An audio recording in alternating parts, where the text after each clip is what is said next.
Muito bem, meus amigos, sextou, graças a Deus, eu não vi a hora de chegar esse dia. Sejam todos muito bem-vindos ao podcast Papo de Redação desta sexta-feira. Aqui quem fala com vocês é o Lucas Luquezzi. Estamos agora na Rádio Folha FM 100.3, no portal folhabv.com.br e no canal da Folha BV no YouTube.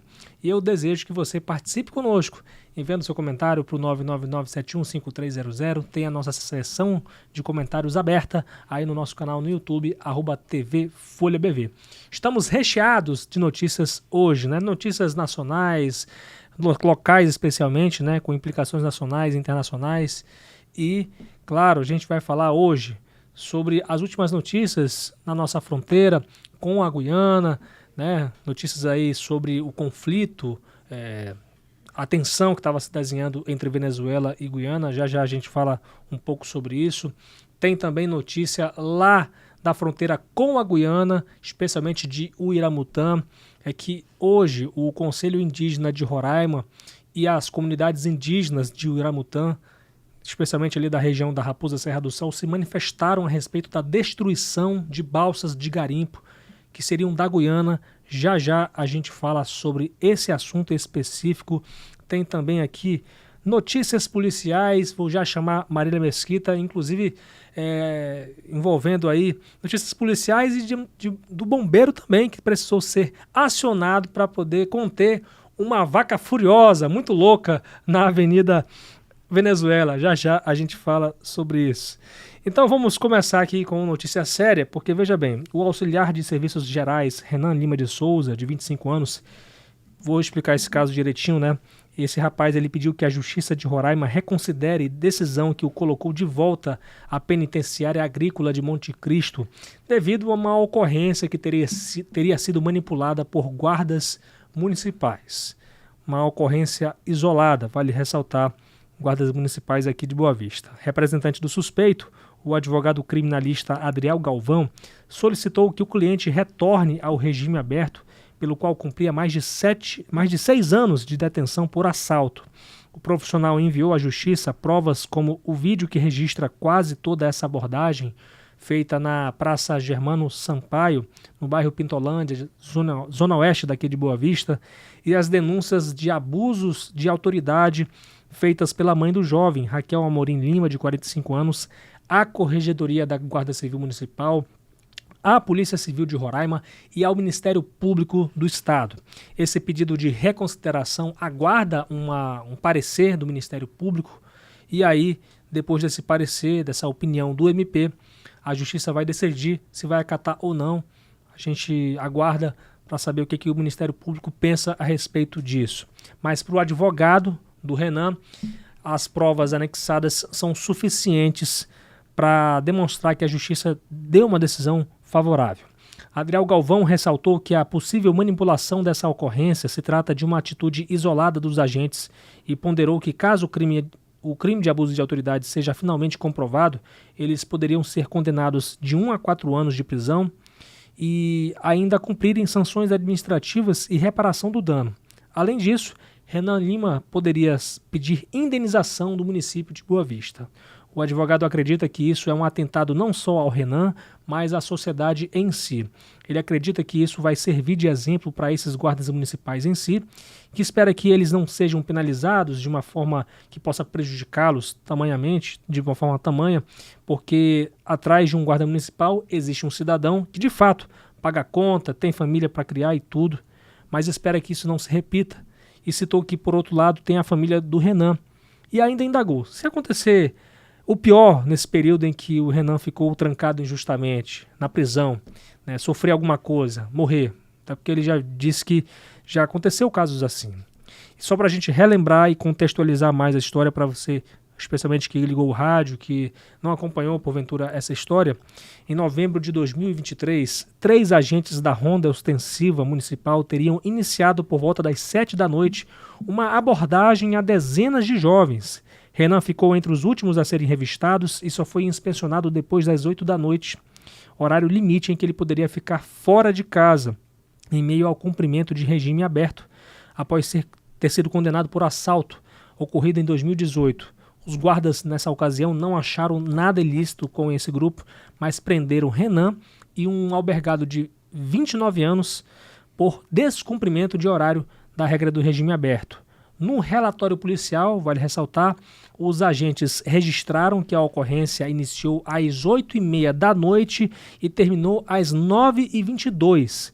Segundo o advogado de Renan, o relatório é diferente do vídeo que registrou parte da ação de uma forma discrepante.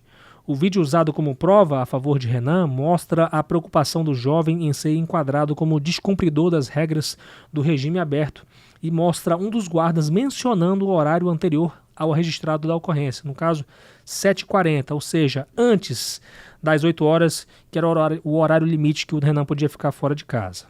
O auxiliar de serviços gerais foi encaminhado à penitenciária após a Justiça Estadual reconhecer que ele teria praticado falta grave e determinar sua regressão ao regime semiaberto, há apenas 8 meses de concluir o cumprimento dessa pena por assalto. Adriel Galvão, o advogado dele, disse que ele poderia, nesses meses de cumprimento de pena, estar trabalhando, sustentando seus familiares, mas não, está na PANC em regime mais rigoroso do que ele estava.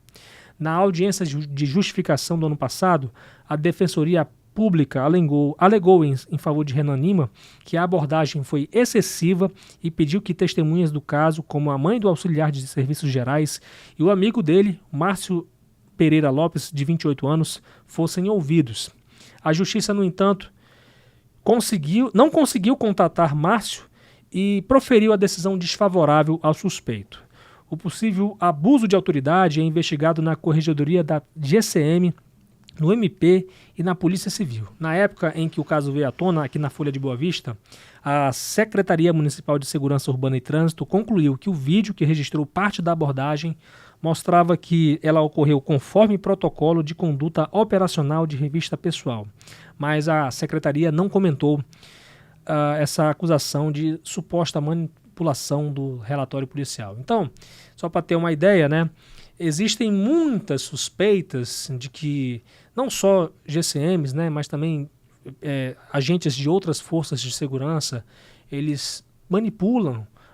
Isso, não estou falando que aconteça isso genericamente, né, não estou generalizando essa situação. Existem, claro, muitas situações isoladas que têm acontecido, mas que muitas das vezes os suspeitos eles não conseguem comprovar. Mas dessa vez esse caso chegou aqui na Folha e a mãe do suspeito enviou para a gente o vídeo, né, e a gente fez a matéria e a gente segue acompanhando esse caso para a gente verificar o que vai acontecer.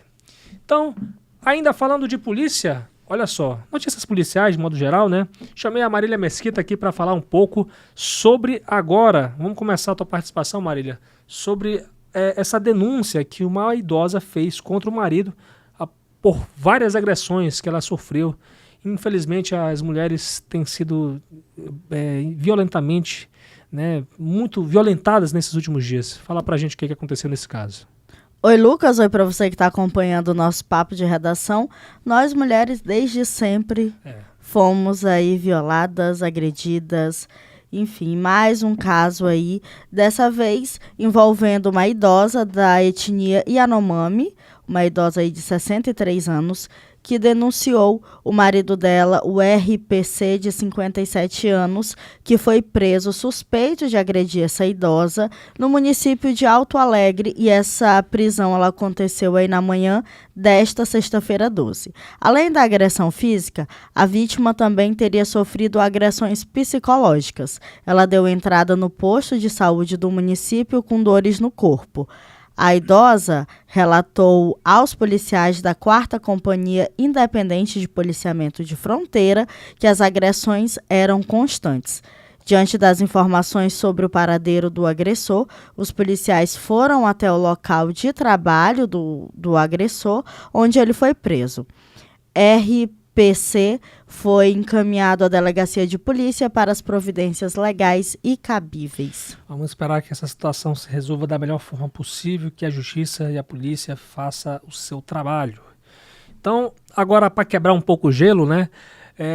Você certamente viu aquela aquela presepada daquela vaca que acabou saindo de uma fazenda e aí acabou mobilizando a cidade toda para tentar capturar ela lá na Avenida da Venezuela, subiu até o viaduto. Meu Deus do céu, que situação foi aquela, Marília? Aquele vídeo, ele gerou muitas risadas de algumas pessoas e viralizou aí nas redes sociais, onde uma vaca, ela invadiu a Avenida Brasil. Se você aí não é tão antenado nas redes sociais, não viu, foi o seguinte: uma vaca, ela invadiu a Avenida Brasil, que é uma das principais corredeiras viárias aqui de Boa Vista, ali no viaduto do bairro Precumã, para ser mais exata. E esse caso aconteceu na noite dessa quinta-feira, 11. O animal chamou a atenção de motoristas e pedestres e foi capturado pelo Corpo de Bombeiros aqui do estado. Corpo de Bombeiros, ele dá o nome.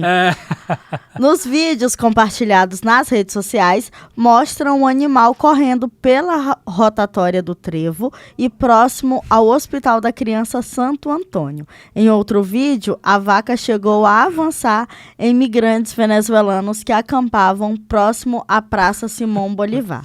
Bombeiros estiveram no local e conseguiram conter o animal. Já no viaduto, o resgate levou cerca de 20 minutos, o que deixou a via parcialmente interditada. Policiais militares também estiveram no local para realizar a sinalização da via. O animal acabou se machucando durante o trajeto até o viaduto e foi entregue ao dono. Então, aí foi esse caso. E assim, ainda bem que ninguém se feriu, né? Sim. O animal ali não machucou ninguém. E o animal também não morreu. Porque pode acontecer, que acontece muito acidentes com óbito, onde motoristas acabam colidindo em animais na estrada. Mas assim, gerou boas risadas. Ah, com certeza. A gente começa sexta-feira até rindo. Olha, gente, eu vi um dos vídeos que saiu nas redes sociais. A moça tendo a boa ação de tentar avisar os motoristas que estavam no sentido contrário ao que a vaca estava subindo o viaduto. Imagine o perigo que é, rapaz, um animal subir na contramão, né? Na contramão nesse caso, e aí os veículos vão subindo e às vezes a gente não vê, né? Não dá pra ver se vem alguma coisa, enfim. Rapaz, ainda bem que ela não se jogou do viaduto, né? Não teve essa ideia, pelo amor de Deus. Porque é perigoso. Ela se joga... Um animal irracional pra tentar se defender, aí não tem muita noção da distância, da altura, e acontece uma coisa dessa. Meu Deus do céu, gente. Se aquela vaca se joga do viaduto, aquela frase que é muito dita aqui, que em Roraima até vaca voa, ia fazer muito sentido. Ai, gente. Ia fazer muito sentido. Ia criar asas, né? Ia Sim. criar asas. Meu Deus do céu, que situação. Mas ainda bem que não aconteceu nada demais, né? Ninguém se feriu, o animal também não morreu. E aí ficam as orientações, Lucas. Claro. O que fazer quando você vê aí algum animal, uma vaca, um cavalo, um boi, na estrada? Na via, na rua, que Sim. seja. Ao se deparar com um animal na pista, a primeira medida para os motoristas é reduzir a velocidade gradualmente e acender os alertas luminosos do veículo. Evitar freadas bruscas é crucial para prevenir colisões traseiras. Mantenha a calma e evite buzinar excessivamente, o que pode assustar o animal. Se possível, sinalize a presença do animal com cones ou triângulos, alertando outros motoristas. Caso o animal esteja em local seguro, aguarde a remoção por órgãos competentes, como a Polícia Rodoviária ou órgãos de proteção aos animais. Nunca tente retirar o animal por conta própria, a menos que tenha treinamento adequado. Pedestres devem manter distância e evitar interagir com o animal. Ao presenciar a situação, acione as autoridades, fornecendo detalhes como a localização exata e as características do animal. Em casos de acidentes envolvendo animais, comunique imediatamente às autoridades de trânsito. Se necessário, busque atendimento médico e registre o incidente, tirando fotos para ajudar em possíveis procedimentos legais. Então é isso aí que você deve fazer caso aconteça novamente essa situação. Rapaz, isso aí é inacreditável que tenha acontecido. Eu nunca vi algo parecido aqui em Boa Vista, né? Assim, eu não sei lá. Não me recordo também atrás, de outra situação. A gente é jovem, então dá um desconto pra gente. Rapaz, mas também não me recordo. Rapaz, mas deu trabalho, hein? Deu trabalho e a vaca corre, rapaz. Tu é doido? E as pessoas com medo também. As pessoas com medo, elas correm muito. Eu fiquei com pena de uma mulher lá que ela caiu. Meu Deus do céu, coitada. Desculpa, eu tô rindo com respeito. Sim. Agora a gente ri, né? Mas eu tô rindo com respeito, é sério. Tá bom, Marília. Obrigado aí por divertir a gente um pouquinho. Excelente final de semana. As vacas que contribuíram pra isso. Obrigada, vaquinhas. Não, gente, brincadeira. Mas é isso, Lucas. Muito obrigada aí pelo convite, participar mais uma vez aqui do Papo de Redação. Um excelente final de semana pra você, um ótimo plantão e até segunda-feira. Tamo junto, valeu. Valeu. Olha, gente, o Grupo Folha de Comunicação tem acompanhado o caso de brasileiros que foram presos em um garimpo próximo à região de Essequibo, que é reivindicada pelo ditador venezuelano Nicolás Maduro. E aí já são pelo menos 3 meses nessa situação. Os brasileiros chegaram a ser torturados, inclusive, na primeira prisão que estiveram. E hoje eu trouxe a Adriele Lima ao nosso podcast, porque ela tem novidades sobre esse caso, Adriele. Fala pra gente o que tem de novo nisso aí. Oi, Lucas. Oi a todo mundo que acompanha o Papo de Redação. Então, ontem, quinta-feira, a gente entrevistou o Dr. Diego Rodrigues, que é advogado aqui, e ele viajou na terça-feira dessa semana para a Venezuela, lá para o Tribunal Supremo de Justiça, se eu não estou enganado, para acompanhar de perto o caso. Ele foi procurado pelos familiares, né? E aí ele foi lá acompanhar e ele entendeu um pouco mais da situação, do que tinha acontecido. Nesse caso todo, ele está como assessor jurídico, porque ele não pode atuar no caso que acontece na Venezuela e com segredo de justiça, mas ele está acompanhando o advogado que eles contrataram lá na Venezuela para defender os brasileiros. Sim. São 14 homens e 2 mulheres, 2 cozinheiras e 14 garimpeiros. Sim. A situação deles agora, como você disse no início, eles foram torturados na primeira unidade prisional e agora eles estão em uma segunda unidade prisional, acompanhando o caso de uma forma mais tranquila. Ele disse que lá tudo é pago, alimentação, ligação para os familiares, tudo é pago, tudo é custeado, os familiares enviam dinheiro para eles. E aí eles estão se mantendo dessa forma na unidade prisional da Venezuela. Na terça-feira, quando ele estava lá, ele disse que conseguiu conversar com a magistrada e ela se mostrou, ele disse, né, segundo ele, ela se mostrou muito positiva a resolver o caso, que já demora 3 meses, né? Sim. Mais de 3 meses, e ele acredita que até o final desse mês tudo se resolva. Na próxima terça-feira, acho que é dia 16, se eu não estou enganada, os brasileiros serão indiciados pelos 3 crimes que são acusados, né? Que é crime ambiental, associação criminosa e tráfico de materiais. Sim. E aí ele estava explicando um pouquinho da logística jurídica, que lá é muito diferente da brasileira, e todo cuidado é pouco, né? No caso, se eles forem indiciados pelos 3 crimes, eles podem pegar até a pena mínima, no caso, é de 10 anos, e aí tem todo aquele cuidado de saber se irão cumprir na Venezuela ou no Brasil. E se eles forem indiciados por um crime, a pena mínima é de 5 anos. Sim. Mas o crime mais grave entre esses 3 é a de tráfico de materiais, porque como era numa área de garimpo, que por incrível que estava legalizada, né, por uma empresa venezuelana, eles estavam trabalhando de forma correta, é a mais grave porque como era garimpo de... Eu esqueci o nome do minério. O ouro. Não, o cassiterita. A cassiterita é muito valiosa lá. Sim.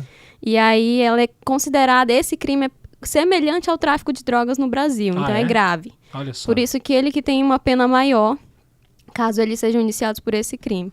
E contando um pouquinho também do relato do que aconteceu, como que eles foram presos, o Dr. Diego esclareceu que eles foram presos nessa área de garimpo na Venezuela, trabalhando legalmente por uma empresa que tem autorização do governo venezuelano para atuar naquela área, naquela atividade mineradora, né? E aí, no caso dos brasileiros, eles estavam com uma solicitação, é tipo como se fosse uma autorização para estar no país, Sim. além do passaporte. Só que na ocasião, eles estavam apenas com essa solicitação, Sim. com esse documento, e eles consideraram que era um documento falso, porque essa autorização não é mais permitida lá no país, apenas o passaporte. E como os brasileiros só estavam com essa documentação, eles foram todos levados. Sim. E aí os documentos foram recolhidos, aconteceu tudo o que aconteceu, não tiveram acesso às roupas, telefone, documentação. E aí acabaram que foram torturados, né? Os relatos mostram que eles foram torturados na cadeia. As mulheres ficaram muito tempo na exposição ao sol. Enfim, essa foi a situação. E aí ele vai acompanhar mais de perto isso, ele não pode interferir, ele vai ser só o assessor jurídico Sim. do caso, mas ele que vai fazer essa ponte entre o Brasil e a Venezuela. Ele também solicitou, ele disse que também já tentou conversar com a embaixada brasileira para saber todo o apoio e disse a embaixada se mostrou também positiva a apoiar, ajudar nessa situação para retirar os brasileiros de lá e fazer com que a pena seja a menor possível. Então, assim, é exatamente esse o ponto que eu queria chegar. Existe uma esperança de que eles sejam soltos ou realmente a expectativa, que pelo menos no que você falou com o advogado Diego Rodrigues, é de que eles sejam realmente punidos? Provavelmente eles serão punidos. A tentativa é fazer com que seja a menor Isso. Possível. Uhum. Que é para poder ser a menor em tempo, né, de cumprimento e que eles possam cumprir no Brasil, porque é mais fácil negociar a liberdade, né, e tem todos os trâmites legais para que eles cumpram a pena em liberdade no Brasil, no caso que na Venezuela não tem essa possibilidade. Com certeza. Eu espero que os direitos humanos, boa parte do mundo já assinou, né, esse seu compromisso com os direitos humanos. Então, a gente espera que a Venezuela possa cumprir, né, tudo isso, né, além do mais, já descumpriu já na primeira prisão, e isso pelos relatos que eles fizeram, e que a justiça seja feita, né, independente se seja uma pena branda ou não sei, mas que a justiça possa fazer a sua parte, né, e que os familiares dos brasileiros possam ficar tranquilos. Espero que consigam ficar tranquilos. Aliás, eu acredito que com a gente acompanhando esse caso e com a Embaixada Brasileira também, né, tendo essa relação muito próxima com a Venezuela, acredito que vai ter uma atenção maior e que possíveis acessos não vão se repetir. Espero eu, né? A gente espera, né, que sim. Já uma vez tem essa ligação, esse contato fácil. Uhum. Também porque, querendo ou não, é uma situação complicada para eles lá. O doutor Diego falou que ele falou para a magistrada que as mulheres têm filhos, filhos pequenos que precisam de cuidados mais próximos e esse tempo todo as crianças já estariam sofrendo, né? Uhum. Então tem toda essa questão também dos direitos humanos e facilitar o cumprimento da pena se forem julgados pelos crimes, né? Da melhor forma possível. Tá certo, Adriele. Brigadão aí e volte sempre com alguma novidade desse caso. Um abraço e excelente final de semana para você. Obrigada, para você também. Muito bem, minha gente. A Guiana informou à Venezuela que não há planos para os Estados Unidos implantarem uma base militar no país sul-americano e que não pediu formalmente esse reforço. É o que garante o procurador-geral guianense Anil Nandlau. A declaração à agência de notícias Associated Press ocorre após o vice-secretário adjunto de defesa americano para o hemisfério ocidental, Daniel Erickson, visitar a Guiana e dizer que os Estados Unidos estão comprometidos a desenvolver o exército guianense em meio à tensão provocada pelo ditador venezuelano Nicolás Maduro, que reivindica o território guianense de Essequibo, que representa aí 74% do território da Guiana, que é um território, uma terra muito rica em petróleos, né, em minerais. E ainda conforme essa agência de notícias, o vice-presidente da Guiana, Bharrat Jagdeo, garantiu que os americanos não procuraram um país para estabelecer uma base militar. Jagdeo, Nandlau e outras autoridades da Guiana têm buscado moderação na tensão com a Venezuela. O presidente guianense Irfan Ali já esclareceu que a Guiana não pretende realizar qualquer ação ofensiva contra a Venezuela, mas manifestou o interesse de desenvolver as capacidades defensivas de seu país. A gente segue acompanhando aí como é que vai ser essa tensão. Eu espero que tudo isso seja resolvido da melhor forma possível. até porque a Venezuela e a Guiana já fecharam um acordo de que não vão usar a força para fazer agressões mútuas. A gente espera que isso seja resolvido da melhor forma possível e que a Corte Internacional de Justiça possa julgar esse processo envolvendo a disputa territorial pelo território de Essequibo, que já dura mais de 100 anos. Muito bem, e a gente continua ainda falando que aqui da região de fronteira, porque você lembra que nesses últimos 2 dias, nessas últimas 2 edições, falamos aqui sobre indígenas brasileiros que teriam destruído balsa guianense legalizada para servir ao garimpo na Guiana, exatamente.